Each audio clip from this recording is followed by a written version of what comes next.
nangako na ako ang naghamon ng mga congressman at saka si Torre, bakit ako ang walang kaso? Yun daw. Hinihintay ko. Hindi ka ba pinatawag, sir? Biro ko lang. Hindi ka ba pinatawag na Hindi ako pinatawag eh. Ako ngayon naghamon eh. Ha? Hinamon ko si Tambaloslos ng suntukan. Yung mga tuwadkom, hinamon ko. Bakit wala akong kaso? Ha? Unjust fixation eh. Hamon yun eh.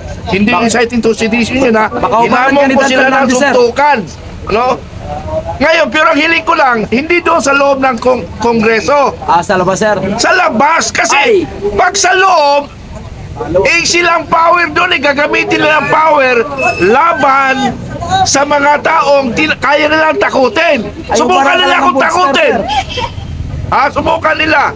Pero, hinahamon ko ang mga matatapang na mga nasa gobyerno, MUP man o ano pa man, sa labas ng korte o sa labas ng Congress o sa labas ng mga opisina nila. Kasi kingdom nila yon eh. Pero hinahamon ko sila sa labas para patas ang karapatan ng isang Pilipino. Ano? Isang Pilipino, karapatan natin labanan. So, may mga tanong. Tuloy ba? Bakit kayo atras ba kayo? Ba kayo? Pero ang problema, may problema kasi tayo.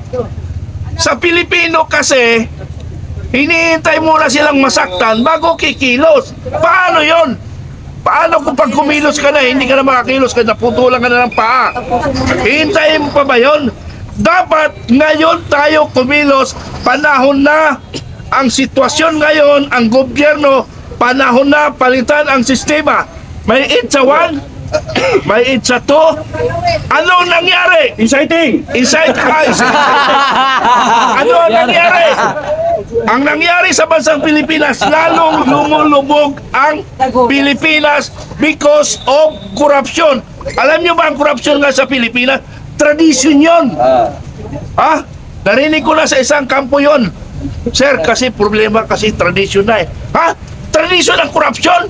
Inaugalian na. So, ibig sabihin mga kaibigan, panahon na, itong panahon na ito, gagamitin natin itong panahon na papalitan natin ang buong makinarya, ang buong sistema ng gobyernong Pilipinas sa pamumuno ng ating bangag na presidente. Pero hindi ko sinasabi na ang kanyang administrasyon lang ang corrupt. Lahat ng administrasyon ay corrupt. Pero ngayon lang, ang malala, wala nang control ang presidente. Kanya-kanya silang nakawan. Kahit man anong ayon siya. I'm sorry armed forces ha.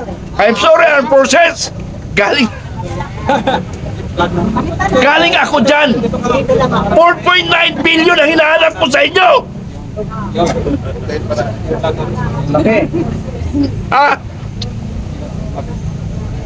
Masakit. Walang iyakan. Masakit sa kalooban ko. Nasirain ko. Isi. Puso. Tubig muna, tubig. Yung puso natin. Kok muna. Kiss mo na sa babae. Bigyan ng pulburan, pampakalma. Okay. Masakit man sa kalooban ko na ang armed forces ay tinitira ko. Pero mas masakit ang maraming tiyutang na matay dahil sa stress kahintay ng mga differential nila. 2017! Anong taon ngayon? 15, sir. Ilang years na? 8 years! Pag bumaliktad ang panahon, tingnan nyo, General Lupina, magharap tayo. Nagpapagamit ka, alam ko, may kakaya ka, pero ginusto mo ma-promote ka ng general. I'm sorry for the word. Sorry. Pero talagang dapat sabihin yan para alam ng publiko. Because public fund yan na dapat alam ng publiko dahil pira ng taong bayan yan. Ako nag-retired, hindi ko pa tinatalikuran ang aking responsibilidad sa ating bayan. So, mga kababayan, hiling ko sa mga vloggers, sana nagkakaisa tayo tungo sa ating pag-unlad at pagbabago ng Pilipinas. Huwag tayong magkanya-kanya. Iisa lang ang direksyon natin. Ano ang problema ng bansa? Issue-based lang tayo. Huwag tayong politika. Because of politics, naghihirap ang Pilipinas. Tarantado kayo. Ha? Because of politics, naghihirap ang Pilipinas. Kailangan magkaisa tayo para sa ating kinabukasan, para sa ating bayan. Ha? Huwag tayong mag-usap sa politics. Ang pag-uusapan natin, corruption, abuse of power, narco-politics, pro-communist, pro-communist, and bangag yung ating presidente. Yun, isa pa yan. Isa lang ang hiling ninyo mga vloggers. Lagi nyong i-challenge ang ating Pangulo in all your vlogs, in your content. Lagi nyong isingit na pagpa-drug test siya para mapatunayan na siya ay hindi addict. Lagi nyong isingit. Huwag nyong kalimutan sa vlog nyo. Kahit na 30 seconds, isingit nyo yun. Magpa-drug test ka na nga, Pangulo. Sir, nagsasabi Bakit? na no eh. Ha? Magpa-drug test ka para magiging totoo na walang issue laban sa Pangulo. Sir, Yun yung lagi yung ikwan. Isingit. Mamaya mo na, may tumatawag. Okay. Sir. Captain Dado, Okay lang din. reaksyon nyo po doon sa naglaps na po yata yung 10 araw na palugit patungkol nga po doon sa mga nagpetisyon po itong si Congressman Ungab at saka itong si Attorney Vic Rodriguez dito nga po sa Supreme Court. At sa ngayon wala pa po tayong naririnig kung sumagot na nga ba ito pong mga ipinitisyon doon. Ang particular na po ang Senado at ito nga pong Congress. Ano po ang inyo pong reaksyon doon? Hintayin lang natin. Hindi naman pwede nilang tuyuin yun eh. Kasi ano yun eh. Dapat umikot ang proseso eh. So siguro hindi lang nababalita. Pwede nyong i-research kung ano na nangyari doon. Supposed to be dapat lumabas na yun, di ba? O meron pang, kailan ba final yun? Ilang araw ang binigay? Dapat supposed to be 12 ngayon. days na ngayon, sir. 12 days na ngayon. Ha? 12 days na ngayon. 12 days na ngayon. Hindi sila sumagot. So, tingnan natin kung merong lalabas na resolution, yung ano yung decision nila. Tayo lang natin, kaya mainip. Patience is a virtue. Although nakakainit ng ulo minsan, nakakasarap magmure. Kasi that's why kailangan nating ayusin eh. Hindi na natin pwedeng palakpasin na ganito tayo ng ganito. No, nakakasawa na, di ba? Nasawa na kayo? Nasawa na kayo? Kailangan natin paikutin yung gulong once again, pero yung magpapalit lang tayo ng politiko, ng tao, ng administrasyon, hindi rin, will not solve the problem. Tanungin ko kayo, anong problema? Anong problema? Ng Pilipinas. Anong problema ng Pilipinas? Corruption. Okay. Yan yung mga sagot ng tao, corruption. Ako dati, yun din ang sagot ko eh, droga, corruption. Pero kung titignan ninyo, no, careful analysis, kung talagang iisipin ninyo, ang problema, hindi corruption, hindi droga, hindi yung gagong mga politiko. Hindi. Ang problema talaga ay yung mga yan na sinabi ninyo, manifestation yan ng problema. Simptomas yan ng problema. Hindi ka pwedeng mag-opera ka, sasabihin sa'yo ng doktor, putulin ko yung kamay mo. Maga itong taliri. Puputulin na kaagad. Hindi pwede. Dok, ano mo yung, bakit namamaga yan? Tapos sasabihin mo, puputulin na yan, mawala. Alamin ko na muna, anong problema nakagat lang ng ipis yan, o nakagat lang ng ng daga o whatever, na magalang. So, for a doctor to find a solution, to give the proper diagnosis ng isang doktor, kinakailangan alamin niya kung ano yung problema talaga. Tayo, ang common na sagot natin, ako rin, sinasabi ko yun korupsyon, yung puno, politika, and then nakaugat na yung korupsyon. Pero the problem started so many years ago, na hindi natin kaalam-alam, ang problema natin is yung nag-ugat sa pamilya. Yung root cause, pamilya, at yung education. Kasi yung pamilya, kung gago yung magulang, gago yung magiging anak. Kung gago yung eskwelahan, mga barkada niya, gago yung magiging bata. Pagka-graduate niyan, pagdating niyan sa work environment niya, 20 years old, 25 years old, dog is dog. Maganda ka, magsuot ka ng hikaw, maganda kang magano, sip-sip ka kay amo. Maganda ang buhay mo, nakakaano ka ng pera. So yun yung nare-reinforce. Pagka kunyari, gusto kong umakyat ako sa promotion, sinaan ko to. And it happens in the armed forces. It also happens. That's why the system na sasabihin mo is so corrupt, it's deep-rooted. The problem is cultural. No? Failure of the family, failure of the education, the schools as the second family. Failure of the workplace, yung kung saan kayo papasok, Jollibee, McDo, mga ganon, Globe, Ayala, kung saan yung trabaho ninyo. O kaya mag-call center kayo. Yung peer pressure, yung nararamdaman ng mga tao dun sa kanilang area, workplace, palpak rin. Kung meron dyan nagdudurog, mahahawa ka. Kasi kung kulang ang moral values mo, mahahawa ka na. That's why we are in deep shit talaga ng bansa natin. Kasi manifestation lang yung mga korupsyon. Yung bata na hindi naarugaan properly, na kahit anak na ng presidente, sipin nyo, buhay marangya, buhay royalty, pero napabayaan yung bata. Pinaaral kung sa abroad pa. Doon yung barkada niya, gago. Yung nagtodroga. Pagbalik dito, ginanyan pa natin, hey, governor, senator, congressman, di ba? And then, ayun, naging presidente pa. Yun yung problema. I-trace niya yung problema na it didn't just came out. It come out na yun na yung mga problema. Hindi. It started somewhere. No? Yung simptomas yung ginagawa niya ngayon eh. Kaya kayong mga babayan, intindihin nyo, ang problema malalim. Nasa kultura natin. Kaya nga, how will you change that? Kaya yung pananaw ninyo, kung sino man yung mamumuno sa bansa, isipin ninyo, deeply rooted ang problema ng Pilipinas. It started way back nung Kastila, nung Amerikano, puti pa nga yung Hapon eh. May disiplina pa eh. No? Then ngayon, kanya-kanya tayo, Pilipino against Pilipino, siraan, bangayan, siraan, di ba? Mga vlogger, kanya-kanya.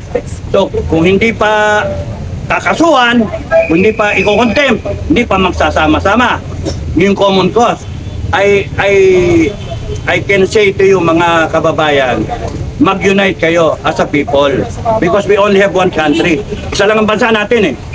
Hindi pwedeng umiral dito yung tarantado. Dapat tayo, yung matitino, ang umiral. At kung kaya natin, ituwid natin lahat. Simulan natin sa pamilya natin. Pamilya talaga. Ayusin niyo yung pamilya ninyo. Ayusin niyo yung palaki ng pamilya niyo. The government should be able to make sure na yung pamilya ay maayos niya. Nandun yung value system ng Pilipino. Hindi yung matatangay ng bata, makakalakihan, yung sistema na korupsyon, sinungaling, taking advantage, shabby, dog eats dog. Yung ganun ba? Ano yung para sa akin? Hindi niya iniisip yung kababayan niya, inisip niya yung nanakawin niya. O nitetekom niya. Nakita niya sa kalaro niya, ang ganda ng bola niya, ang ganda ng ano niya, nanakawin. It starts there. Hanggang sa hindi nako-correct. Pagdating niya ng politika, bilyon na yung nanakawin ng mga gago. Yun yung problema. It is cultural na. Deeply rooted. Yung corruption is just a manifestation. Isipin nyo mga kababayan, manifestation lang yun. At kung titignan nyo yung mga politiko natin, yung mga kumakandidato, singilin nyo sila, matinig nyo sa kanila kung ano ba talaga ang problema. Ang problema, hindi nyo alam yung problema. Because hindi ka makakagawa ng solusyon kung hindi nyo alam ang problema. Okay, yun yung problema. So, kunyari, boto kayo ng boto, artista, walang alam, walang performance. Nagsisigaw lang ganyan, nagbigay ng tupad, nagbigay ng pera, iboboto nyo. And then, magdudusa tayo ng ilang taon. We're stuck with the guy, with the politician. Ano mangyari? Wala. So, yung problema, tayo rin gumawa. Hindi natin alam yung ano natin. Hindi natin alam yung ating karapatan. Hindi natin alam. Kaya dapat alam natin lahat eh. Yung where we stand. Naintindihan natin yung ating yung karapatan natin as a people. Dapat i-correct natin lahat. Ang laki ng problema ng mga susunod na henerasyon. Ang laki ng susunod na na politiko. Yung susunod na leader, ang laki ng problema sa totoo lang. Kaya ayoko maging politika dito. Kasi ang sakit ng ulo talaga, pinag-uusapan namin. Ang laki ng sasakasaan mo, ang dami. You have to reboot the system. Ano gagawin nyo yung cellphone nyo nag-malfunction na? Diba, patayin nyo, mag-reboot kayo, computer, reboot. Yun yung kailangan natin, reboot the system. Paano gagawin yun? Sinasabi nila, yung gobyerno babalik ta rin ka. Sasabihin sa'yo, sedition, sasabihin, rebellion. You see, the government, they are trying to stay in power by weaponizing the Constitution which they have promised to uphold. Yun yung ipapatupad nila. Na siyang ginusto natin na ipatupad nila. Pero ang nangyayari, ipapatupad nila yung Constitution na pabor sa kanila. Ayan, mga vlogger, sinisita. Kakasuhan, di ba? Yung mga nagsasalita laban sa kanila, kinakasuhan. You see yung ano nila? Kaya nga, kung hindi kayo magbubuklod-buklod at magsasama-sama, walang mangyayari sa bansa natin. Reaksyon nyo doon sa ano ni sinabi ni comparison doon sa sinabi ni PRRD na kung safe kayo ngayon maglakad sa gabi, ibuton nyo ang mga kandidato ni BBM. At ang sinabi naman ni BBM na ang kabila daw pong kampo ay pinagbili lang po ng suka. Ano pong reaksyon nyo doon? Naibang si BBM. Yung mga kandidato niya, alam naman niya, palpak yung mga kandidato niya. Palpak yung mga kandidato niya. Si Digong naman, you stand a better chance sa mga kandidato ni Digong. Na? Yun yung sa akin. You stand a better chance. Meron pa ba? Sir, ano masasabi ko po bukod sa ano? Kay Sir Rick Ramilo. Sa AFP kasi nababasa po natin na secure and pero ang nangyayari po ngayon, there are times na we feel not safe. So ano po ang masasabi niyo Kung sa kanila? comparison ang sasabihin natin, comparison natin ang pag-uusapan sa administrasyon ni Duterte at saka administrasyon ni Bangang, malayo. Yung ito opinion ko mamaya yung ibang information ko. Opinion ko sa ngayon, hindi ko nararamdaman yung security ngayon. Honest to goodness answer, hindi ko naramdaman because yung side of impact, yung impact sa tao, parang hindi nila naramdaman na sila ay secured. That is my opinion. Now, sa ibang research ko, sa ibang mga tao, ganun rin yung kanilang opinion sa opinion ko. Meaning, nung panahon ni Pangulong Duterte, naramdaman nila safety nila maglakad sa gabi. Pero sa ngayon, wala na. Hindi na natin naramdaman yung security. So, wala talaga. Kaya nga sabi ko nga, itong administrasyon na ito, kinakailangan na nating palitan ang administrasyon. Paano natin gagawin yan? Pagkakaisa. Mayroon kaming time na ginawa namin, pero i-explain ko yun sa aking vlog paano na hindi na mamalayan, tapos na ang laban, pero mayroon lang isang elemento na nag-failure. Ipapaliwanag ko sa vlog yan para maganda yung explanation ko doon. So, sa ngayon, ang tanong ninyo kasi, hanggang kailan ba tayo? Ako rin ang magtatanong sa inyo, hanggang kailan kayo magtsatsaga na labanan ang sistemang gobyernong nakatakot kayo sa inciting constitution? Takot ba tayo? Hindi! Takot ba? Hindi! Okay. Kung hindi tayo, ipagpatuloy natin ang laban. Yes! Ang problema nga lang sa mga vloggers, i-encourage natin kasi maraming Pilipino talaga walang pake. Hindi sila nakikialam na hindi alam nila ang ating gobyerno sa sunod na generation o sa mga apo natin, sila yung makakaramdam nitong paghirap ng bansa. Di ba? Ang alam natin, ang Marcos, kaya binoto natin. Ayaw ko, kung binoto nyo, ako binoto ko. Sinuportahan ko pa nga lang 6 million. Ang akala ko kasi, yung trillion of pesos na sinasabi sa akin mismo ng kanyang isang pillars na mag-organize kayo para yung pera makukuha ng mga Marcoses i-distribute sa mga taong bayan. So tuwang-tuwa ako kasi makakatulong ako paano matulungan yung mga katulad nating mahihirap. Yun pala, hindi ko malaman kung salita lang yung trillion or yung trillion na itago na nila. Pero ang tanong ko ngayon, bakit nagnanakaw pa? Yun yung tanong ko doon.